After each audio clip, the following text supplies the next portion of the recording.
नमस्कार साथियों, मेरा नाम है एसएन भारती और आपका स्वागत है सानवी जीएस चैनल के नए वीडियो में। आज है 22 फरवरी 2025।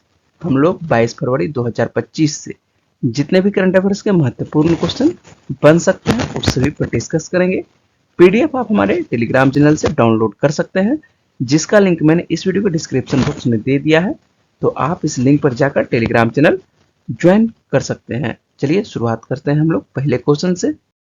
पहला क्वेश्चन है, हाल ही में व्यय विभाग के उप सचिव के रूप में किसे नियुक्त किया गया है? तो नितिन जय श्रीकांतन को नियुक्त किया गया है। हाल ही में नितिन जय श्रीकांतन को जो है व्यय विभाग के उप सचिव के रूप में नियुक्त किया गया है। वह जो है 2023 बैच के भारतीय राजस्व सेवा के अधिकारी हैं और उनकी नियुक्ति जो है 4 साल की अवधि के लिए जो है किया गया है। नेक्स्ट क्वेश्चन है, हाल ही में ओपेक प्लस में कौन सा देश शामिल हुआ है? तो ओपेक प्लस में जो है ब्राजील शामिल हुआ है। हाल ही में ब्राजील जो है प्रमुख तेल निर्यातक देशों के गठबंधन ओपेक प्लस में जो है शामिल हो गया है। ओपेक प्लस क्या है? तो ओपेक प्लस जो है तेल निर्यातक देशों का एक समूह है जो विश्व बाजार में कितना कच्चा तेल बेचना है यह तय करने के लिए नियमित रूप से बैठक करता है। इन देशों का लक्ष्य जो है तेल बाजार में स्थिरता लाने के लिए कच्चे तेल के उत्पादन को समायोजित करने पर मिलकर जो है काम करना है। और नाम आता है ब्राजील का, तो हम लोग ब्राजील के बारे में देख लेते हैं। तो ब्राजील की राजधानी क्या है? तो ब्राजील की राजधानी ब्रासीलिया है और यहाँ पर जो मुद्रा चलती है रियल मुद्रा चलती है। राष्ट्रपति ब्राजील के वर्तमान में कौन है? तो लूला डी सिल्वा है। और ब्राजील में जो है भारत के राजदूत कौन है? तो भारत के जो राजदूत है दिनेश भाटिया है। नेक्स्ट क्वेश्चन है, हाल ही में चर्चा में रही मिसिंग जनजाति का प्रमुख त्योहार कौन सा है? मिसिंग जनजाति का प्रमुख त्योहार जो है अली ए लिगांग है। असम के सबसे बड़े आदिवासी समुदाय मिसिंग जनजाति ने जो है हाल ही में अली ए लिगांग उत्सव मनाया है। मिसिंग जो है पूर्वोत्तर भारत की एक स्वदेशी जनजाति है और ये लोग जो है तिब्बत बर्मी भाषा बोलते हैं और ये भारत के असम और अरुणाचल प्रदेश के कुछ हिस्सों में और चीन के तिब्बत वाले क्षेत्र में रहते हैं। नेक्स्ट क्वेश्चन है, हाल ही में केंद्र शासित प्रदेश नई दिल्ली की नई मुख्यमंत्री के रूप में किसने शपथ ली है? तो रेखा गुप्ता जो है नई दिल्ली की नई मुख्यमंत्री बनी है। बीजेपी विधायक दल की नेता रेखा गुप्ता हाल ही में जो है रामलीला मैदान में एक भव्य समारोह में दिल्ली की नई मुख्यमंत्री के रूप में शपथ ली है। उपराज्यपाल विनय कुमार सक्सेना ने जो है रेखा गुप्ता और उनके मंत्री परिषद को जो है पद और गोपनीयता की शपथ दिलाई है। और नाम आता है नई दिल्ली का, तो हम लोग नई दिल्ली के बारे में जान लेते हैं। तो नई दिल्ली की मुख्यमंत्री कौन बनी है? रेखा गुप्ता बनी है। और उपराज्यपाल कौन है? तो विनय कुमार सक्सेना है। और लोकसभा की कितनी सीटें हैं दिल्ली से? तो 7 सीटें और राज्यसभा की 3 सीटें और विधानसभा का हाल ही में चुनाव हुआ है। तो विधानसभा का सीट भी आप लोगों को याद रखना है। कितनी सीटें हैं विधानसभा का? तो 70 सीटें दिल्ली में है। ये जो आप तस्वीर देख रहे हैं ये रेखा गुप्ता की तस्वीर है और यही दिल्ली की नई मुख्यमंत्री के रूप में शपथ ली है। नेक्स्ट क्वेश्चन है, हाल ही में एसबीआई कार्ड्स के नए एमडी और सीईओ के रूप में किसे नियुक्त किया है? तो सलीला पांडे को नियुक्त किया गया है। सलीला पांडे को जो है 1 अप्रैल 2025 से एसबीआई कार्ड्स का नया एमडी और सीईओ नियुक्त किया गया है। वह जो है अभिजीत चक्रवर्ती की जगह लेंगे जो 31 मार्च 2025 को सेवानिवृत्त हो रहे हैं। तो सलीला पांडे जो है किनका स्थान ग्रहण करेंगे? तो अभिजीत चक्रवर्ती की जगह ये लेंगे। और ये जो आप तस्वीर देख रहे हैं ये सलीला पांडे की तस्वीर है और यही एसबीआई कार्ड्स के नए एमडी और सीईओ के रूप में इन्हें नियुक्त किया गया है।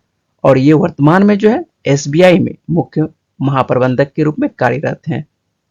नेक्स्ट क्वेश्चन है, हाल ही में लिथियम अन्वेषण के लिए भारत ने किस देश के साथ समझौता ज्ञापन पर हस्ताक्षर किया है? तो लिथियम अन्वेषण के लिए जो है भारत अर्जेंटीना के साथ ज्ञापन समझौता पर हस्ताक्षर किया है। भारत ने खनन के क्षेत्र में सहयोग बढ़ाने के लिए अर्जेंटीना के साथ जो है एक समझौता पर हस्ताक्षर किया है जिसमें विशेष रूप से जो है लिथियम अन्वेषण पर ध्यान केंद्रित किया गया है। इस समझौते का उद्देश्य है दोनों देशों के बीच द्विपक्षीय संबंधों को बढ़ाना है जिसमें लिथियम जैसे महत्वपूर्ण खनिजों की खोज और विकास पर मुख्य ध्यान दिया जाएगा। और नाम आता है अर्जेंटीना का, तो हम लोग अर्जेंटीना के बारे में जान लेते हैं। इसकी राजधानी क्या है? तो इसकी राजधानी जो है ब्यूनस आयर्स है। और यहाँ पर जो मुद्रा चलती है, कौन सी मुद्रा? पेसो मुद्रा चलती है। और अर्जेंटीना के जो वर्तमान में राष्ट्रपति हैं कौन है? जेवियर माइली हैं। नेक्स्ट क्वेश्चन है, किस राज्य सरकार ने अन्य भाग योजना के तहत अतिरिक्त 5 किलो चावल उपलब्ध कराने की घोषणा की है? तो कर्नाटक राज्य सरकार के द्वारा कर्नाटक सरकार ने जो है चुनाव पूर्व अन्य भाग्य गारंटी के तहत जो है फरवरी से अतिरिक्त 5 किलोग्राम चावल देने की घोषणा की है। यह गरीबी रेखा से नीचे रहने वाले परिवारों को जो है प्रत्येक सदस्य को पहले से दिया जा रहा 10 किलोग्राम चावल के साथ जोड़ा जाएगा। इस कदम का उद्देश्य क्या है? तो इस कदम का जो उद्देश्य है, राज्य में कम आय वाले परिवारों को आवश्यक खाद्य सुरक्षा प्रदान करना है। और नाम आता है कर्नाटक का, तो हम लोग कर्नाटक के बारे में जान लेते हैं। कर्नाटक की राजधानी क्या है? बंगलुरु। और वर्तमान में मुख्यमंत्री कौन है कर्नाटक के? तो सीधा रमैया है। राज्यपाल कौन है? तो राज्यपाल जो है थावरचंद गहलोत है। और लोकसभा की कितनी सीटें आती है कर्नाटक से? तो 28 सीटें। और राज्यसभा की 12 सीटें कर्नाटक से आती है। नेक्स्ट क्वेश्चन है, भारत के किस राज्य ने टिकाऊ खेती को बढ़ावा देने के लिए अपनी मृदा स्वास्थ्य कार्ड योजना का विस्तार किया है? तो गुजरात सरकार ने गुजरात ने जो है मृदा स्वास्थ्य कार्ड योजना का विस्तार किया है, ताकि किसानों को मृदा स्वास्थ्य आकलन और उर्वरक अनुशंसाओं में मदद मिल सके। जिसका उद्देश्य क्या है? तो उद्देश्य जो है कृषि उत्पादकता को बढ़ाना है। इस पहल ने जो है 2003-4 में अपनी शुरुआत के बाद से 2.15 करोड़ से अधिक किसानों को सहायता प्रदान की है। और नाम आता है गुजरात का, तो हम लोग गुजरात के बारे में देख लेते हैं। तो गुजरात की राजधानी क्या है? गांधीनगर। और वर्तमान में मुख्यमंत्री कौन है? तो भूपेंद्र पटेल हैं। राज्यपाल गुजरात के कौन है? तो आचार्य देवव्रत हैं। लोकसभा की कितनी सीटें हैं गुजरात से? तो 26 सीटें। और राज्यसभा की 11 सीटें गुजरात में है। नेक्स्ट क्वेश्चन है, फ्यूचर ब्रांड इंडेक्स 2024 में कौन सी कंपनी एप्पल को पछाड़कर विश्व स्तर पर दूसरे स्थान पर रही है? तो रिलायंस इंडस्ट्रीज लिमिटेड ने फ्यूचर ब्रांड इंडेक्स 2024 में दूसरा स्थान हासिल किया है, जिसने एप्पल, नाइक, डिज्नी जैसे वैश्विक दिग्गज कंपनियों को पीछे छोड़ दिया है। यह पहली बार है जब कोई भारतीय कंपनी शीर्ष 3 में शामिल हुई है। नेक्स्ट क्वेश्चन है, 29 जनवरी 2025 को विश्व स्वास्थ्य संगठन द्वारा किस देश को मानव अफ्रीकी ट्रिपेनोसोमियासिस के गैवियंस के रूप में मुक्त घोषित किया गया है? तो गिनी देश को 29 जनवरी 2025 को विश्व स्वास्थ्य संगठन ने आधिकारिक तौर पर गिनी को मानव अफ्रीकी ट्रिपेनोसोमियासिस गैवियंस के रूप में जो है मुक्त घोषित किया है, जो सार्वजनिक स्वास्थ्य में एक महत्वपूर्ण उपलब्धि है। और नाम आता है गिनी का, तो हम लोग गिनी के बारे में देख लेते हैं। तो गिनी जो है किस महाद्वीप के अंतर्गत आता है? तो गिनी जो है अफ्रीका महाद्वीप के अंतर्गत आता है। और गिनी की राजधानी क्या है? तो गिनी की राजधानी है कोनाक्री है। और यहाँ पर जो मुद्रा चलती है, कौन सी मुद्रा? फ्रैंक मुद्रा चलती है। नेक्स्ट क्वेश्चन है, कौन सी राज्य विधानसभा भारत में कई क्षेत्रीय भाषाओं के लिए अनुवादक सुविधा स्थापित करने वाली पहली राज्य विधानसभा बन गई है? तो उत्तर प्रदेश भारत का पहला राज्य बन गया है, जिसने अवधी, ब्रज, भोजपुरी, बुंदेलखंडी और अंग्रेजी जैसी भाषाओं का समर्थन करने वाली अनुवाद प्रणाली स्थापित की है। और नाम आता है उत्तर प्रदेश का, तो हम लोग उत्तर प्रदेश के बारे में जान लेते हैं। उत्तर प्रदेश की राजधानी क्या है? लखनऊ है। और वर्तमान में मुख्यमंत्री कौन है? तो योगी आदित्यनाथ हैं। राज्यपाल कौन है उत्तर प्रदेश के? तो आनंदीबेन पटेल हैं। और लोकसभा की कितनी सीटें आती है उत्तर प्रदेश से? तो सर्वाधिक सीटें 80 सीटें आती है। और राज्यसभा की कितनी सीटें आती है उत्तर प्रदेश से? तो 31 सीटें राज्यसभा की आती है।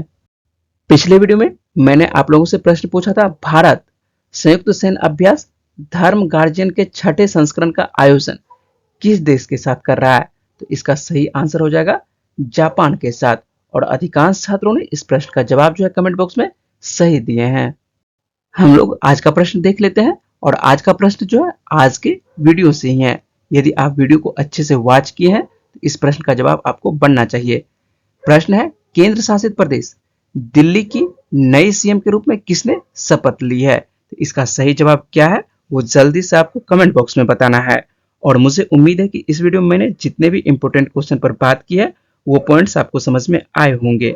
अगर आपको वीडियो अच्छी लगी तो वीडियो को लाइक करिएगा, शेयर करिएगा और अपने दोस्तों को वीडियो के बारे में बताइएगा और चैनल को सब्सक्राइब अवश्य कर लीजिएगा, जिससे कि आपके पास प्रत्येक दिन करंट अफेयर्स मिलता रहे। चलिए मिलते हैं आप लोगों से अगली वीडियो में, तब तक के लिए अपना ख्याल रखिएगा, पढ़ते रहिए। वीडियो में बने रहने के लिए बहुत बहुत शुक्रिया, धन्यवाद।